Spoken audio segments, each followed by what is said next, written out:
Good morning.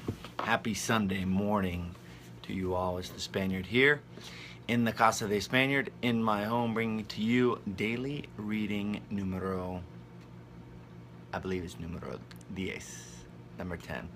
So today's, if you can tell by the expression on my face, today's example is extremely simple. Hi, Jim. Today's today's reading is extremely simple. So I'm going to give you a look. This is my look.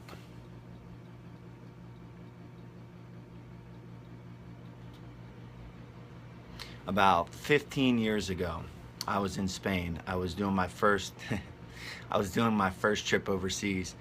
One of my first trips overseas, and my host brother, so I had a Spanish exchange student stay with my family back when I was in 8th grade, and we became friends. So I went over to Spain for the first time, and he was there to greet me, and we spent a lot of time together. And we were close. We spent a whole year together here in the U.S., and then we were spending more time together over there in Spain. And I was new. I was brand new to this country, to this culture. I didn't know anyone, anything. I barely knew the language.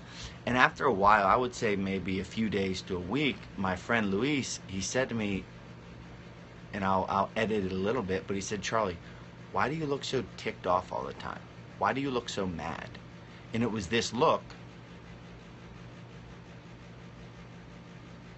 that I would just carry around with me at all. And it wasn't because I was mad. It was because I was I was like taking in everything around me. And I was just so curious. And I was just, whatever. I had a thinking face on, and I was thinking. But ever since that day, I carried it with me. And I now evaluate my facial expression when I'm just doing anything. The biggest example I can give you is when I walk up to receive communion in church, I tell myself, smile.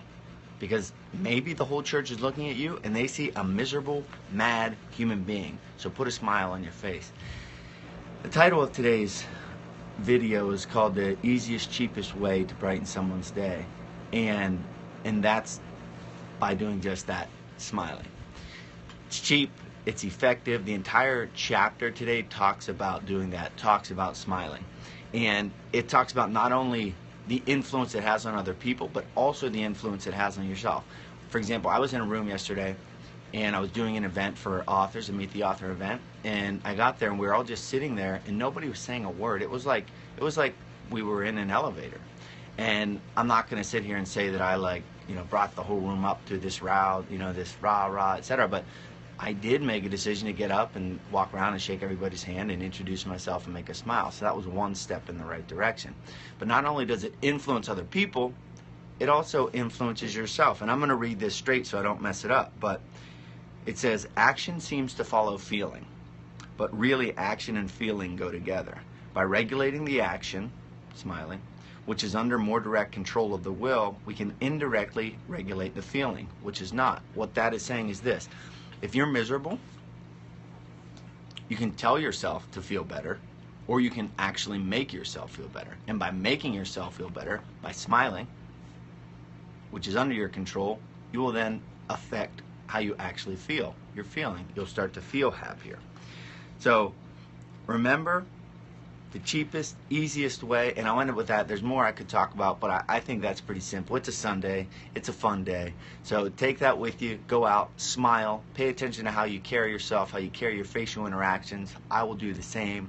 As you can tell in this video, I'm smiling. Smiling's my favorite, as Elf says. So take it with you. Smile, brighten someone else's day, brighten your day in the process. Have a kick butt Sunday. Nos vemos mañana.